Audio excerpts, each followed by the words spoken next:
잠시 후에 한국은행이 금융통화위원회를 열고 기준금리를 결정합니다. 지난달에 기준금리를 연 1.5%로 0.25%포인트 내린 상황에서 또 금리를 낮출지 관심이 쏠리고 있는데요. 미중 무역 분쟁과 일본 수출 규제 등 대외 불확실성이 커지는 가운데 금리 인하의 부작용과 실효성에 대한 한은의 고민이 깊어지고 있습니다. 관련 내용 가톨릭대 경제학과 허인 교수와 이야기 나눠보겠습니다. 어서 오세요. 어서 오세요. 네, 안녕하십니까? 네. 예. 지난달에 금리를 전격 내렸기 때문에 이번에는 유지할 것이다. 이런 전망이 우세한데요. 교수님도 같은 의견이신가요? 예, 이번 달에 이제 금통위가 그 1년에 9번 열리는데요. 이번 달에 이제 열리게 되어 있습니다. 그렇기 때문에 이제 2달 연속으로 이제 금리 결정을 하게 되었는데요. 지난달에 이제 인하한 이후 그 경제 지표들이 이렇게 많이 확인되고 있지 않기 때문에 좀 더 기다려보지 않을까라는 의견이 유사한 것 같습니다. 네. 네, 그리고 뭐 특별히 보시면은 우리나라 금리와 미국의 기준금리와의 차이가 이제 벌어지는 것을 좀 경계하고 있기 때문에요. 이런 것을 이제 미국의 연준의 행보를 보고 나서 이 추가 인하를 결정하지 않을까라는 의견이 우세한 것으로 생각이 되어집니다. 네. 네, 물론 뭐 2번 금리 인하라는 게 부담이 되고 특히나 좀 많은 부담을 느낄 수가 있겠지만 이 소비자 물가 상승률을 보면 반년 넘게 0%대를 기록하고 있고 또 8월 기대 인플레이션도 통계 작성 이래 최저치를 기록했거든요. 실제로 이렇게 물가만 놓고 본다면 뭐 금리를 내려야 되지 않을까 이런 의견도 있던데 어떻게 보십니까? 네, 맞습니다. 뭐 말씀하신 것처럼 이제 우리나라 물가 상승률이 이제 0.6% 포인트를 기록을 하고 있고요. 그 한은의 그 정책 목표가 한은법에 이제 명시되어 있는데 한은의 정책 목표는 이제 첫 번째로 이제 물가 안정, 그 두 번째로는 금융 안정입니다. 그래서 예. 두 가지 목표를 갖고 있는 상황인데요. 물가 안정 목표는 이제 명시적인 목표를 제시하고 있는데요. 목표 수준은 이제 2% 물가 수준입니다. 물론 이제 그 물가 안정 목표라는 것이 이 2%를 딱 맞춘다는 것이 아니고 여기서 이제 플러스 마이너스 0.5% 수준으로 우리가 생각을 하고 있는데 예. 그렇다고 보면 이제 그 하단으로 볼 수 있는 1.5%를 한참 벗어난 수준이죠. 예. 네, 그러니까 하단을 벗어나고 있기 때문에 물가 안정 목표제에 의하면 우리가 이제 금리 인하를 해서 물가를 올려야 되는 것이 아닌가라는 것인데요. 사실 이제 물가 안정 목표제를 이전에 뭐 저희가 이제 저물가 상황이 되었으니까 우리가 이거보다 밑으로 벗어난 것이 문제다라고 얘기하고 있습니다만 사실 물가 안정 목표제가 이제 적정한 수준인가라는 것도 우리가 또 생각을 해볼 문제는 있습니다. 예. 네, 그 전에 보시면은 이제 물가 안정 목표제를 우리가 계속 추구하고 있었을 때 기준 물가 이제 3% 플러스 마이너스 0.5% 기준으로 우리가 이제 맞춰놓은 적이 많이 있었는데요. 네. 지금 이제 2%로 이제 물가 안정 목표제를 낮췄죠. 그런 상황에서 이 중기 목표인 2%포인트가 이제 적정한 수준인지 우리가 이제 판단을 해야 되는 부분도 있기 때문에 반드시 뭐 1.5%의 하한을 많이 벗어나 있기 때문에 지금 금리 인하를 해야 되는 것인가라는 것은 이제 너무 기계적인 판단일 수는 있습니다. 예. 네. 정부가 내년 예산을 지금 514조 원에 달하는 뭐 이른바 초슈퍼 예산으로 편성한 상황이기 때문에 이런 확장 재정이 통화 정책에도 어떤 영향을 줄 수 있지 않을까요? 예, 물론 이제 확장 재정 정책을 통해서 이제 돈풀기가 일어나는 것이죠. 이제 예. 우선 확장 재정을 한다고 그런다면 정부의 그 채권 발행이 늘어나게 됩니다. 그러면 이제 그 채권 발행이 늘어나면 이제 금리 인상 요인이 되겠죠. 예. 그런 것들을 이제 그 한은이 통화 정책으로 적절히 대응해주지 않으면 사실 그 확장적인 통화 정책, 확장적인 재정 정책의 효과가 반감되기 마련입니다. 네. 그렇기 때문에 이 정책의 코오디네이션이라고 하죠. 우리가 두 가지의 그 정책의 기둥이 있다고 그런다면 통화 정책은 한은이 이제 행하는 것이고 재정 정책은 정부가 행하는 것이기 때문에 두 정책이 이제 같은 방향으로 가는 것. 그런 것들이 이제 굉장히 필요한 상황이라고 볼 수 있겠습니다. 예. 알겠습니다. 이 기준금리를 결정하는 금융통화위원회 위원이 모두 7명인데 뭐 다수의 의견으로 결정이 나긴 하겠습니다만 소수 의견도 항상 주목을 받고 있거든요. 오늘 어떤 소수 의견이 나올 거라고 보십니까? 글쎄요. 이제 소수 의견이 매번 나오는 것은 아닙니다. 굉장히 예. 특별한 소수 의견이 이제 피력되는 것은 굉장히 특별한 경우인데요. 이제 그 금통위가 이제 회의가 열리는 것은 이제 오늘 아침에 회의가 열려서 이제 10시 경에 이게 발표가 난다. 이게 일반적으로 그렇게 알려 있지만 사실은 이제 전날 모여서 한 거의 24시간 거의 풀로 회의를 합니다. 예. 그런 상황에서 이제 그 7명이 투표를 하는 것은 아니고 6명이 투표를 하고 그리고 이제 하는 총재께서 이제 캐스팅 보트를 하는 거거든요. 예. 만약에 이제 3대 3이 된다. 그런다면 이제 결정을 하는 총재가 하시는 것인데, 예. 네. 그러니까 이제 투표는 이제 6명이 하시는 거죠. 그렇군요. 그럼 이 6명이 모여서 어저께 하루 종일 회의를 하셨단 말이에요. 예. 네. 그런데 이제 의견 일치를 보지 못하고 이제 소수 의견을 낸다라는 것은 굉장히 특별한 경우이고 아니면은 이제 저의 개인적인 생각입니다만 통화 정책의 방향을 조금 힌트를 주기 위해서 이제 소수 의견을 내는 경우도 있지 않을까라고 상상을 해볼 수 있는데요. 네. 이런 경우 보시면은 이제 이번에는 인하 방향 쪽으로 소수 의견이 나올 가능성도 없지 않아 있지 않을까 그렇습니까? 생각을 하고 있습니다. 왜냐하면 네. 뭐 시장에서도 10월달에 인하를 예상을 하고 있는 것으로 보여지고요.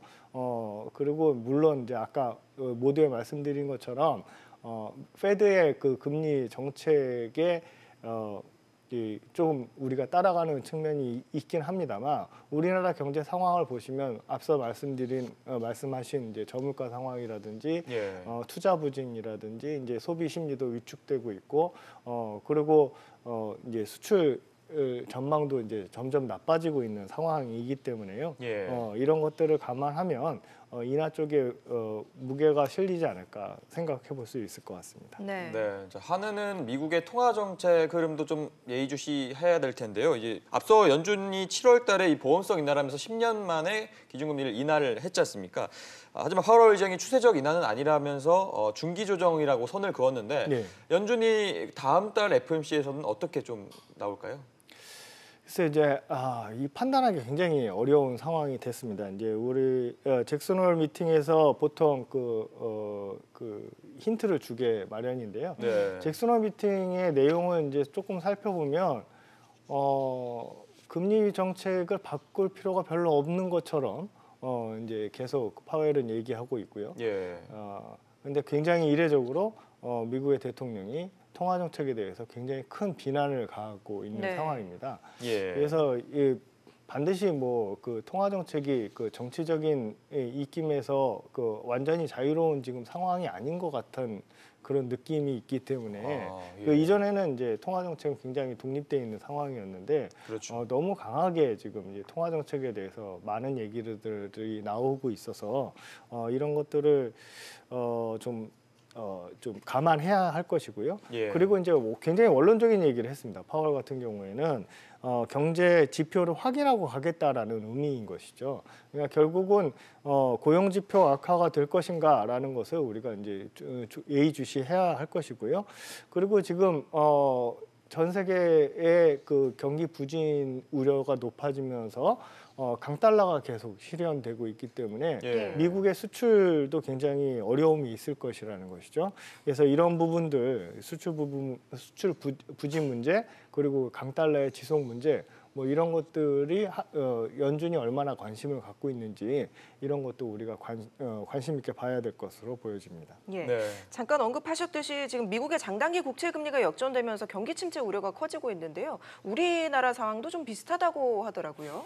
예, 우리나라 이제 통한채 그 91일물하고 이제 국고 3년물의 금리가 역전된 것이 지난 이제 연초부터 시작되고 있는데요. 예. 예, 우리나라는 이제 두 가지 단기 금리가 사실 단기 금리가 근데 국고채 금리가 아닙니다. 이제 통한채라고 해서 한국은행이 발행하는 금리이거든요. 예. 그래서 이제 요거 조금 감안해야 될 측면이 있습니다. 왜냐하면 똑같은 신용도를 갖고 있는 이제 국고채의 단기 금리와 그 장기 금리가 역전이 됐다는 것이 아니고 뭐 대외적으로 신용도가 조금 다른 한은에서 발행하는 통한채와 국고채 금리가 역전이 됐다는 것인데요. 우리는 단기물을 이제 국고채를 발행하고 있지 않기 때문에 이 기준으로 삼을 수 있는 금리를 단기 금리를 우리가 통한채로 지금 얘기하고 있는 것입니다. 뭐 그렇습니다만 하여튼 이제 이게 역전되는 현상이 그렇게 일반적이지는 않습니다. 예, 굉장히 짧은 이제 만기인 90일짜리 91일물짜리의 금리와 3년 만기인 금리가 이렇게 역전되는 경우 그거 많지 않고요. 네. 그리고 한은의 신용도가 국가에 비해서 그렇게 크게 떨어진다고 볼 수도 없기 때문에 이런 역전하는 현상은 굉장히 경기 침체에 대한 우려를 높이고 있고 사실 이제 우리나라 GDP 성장률을 보시면 1, 4분기에 마이너스 기록했고 2, 4분기에서도 1.1% 성장을 기록을 했습니다만 정부 부문을 제외하면 거의 제로 0% 혹은 이제 마이너스 %까지 내려볼 수 있는 그런 상황이기 때문에요.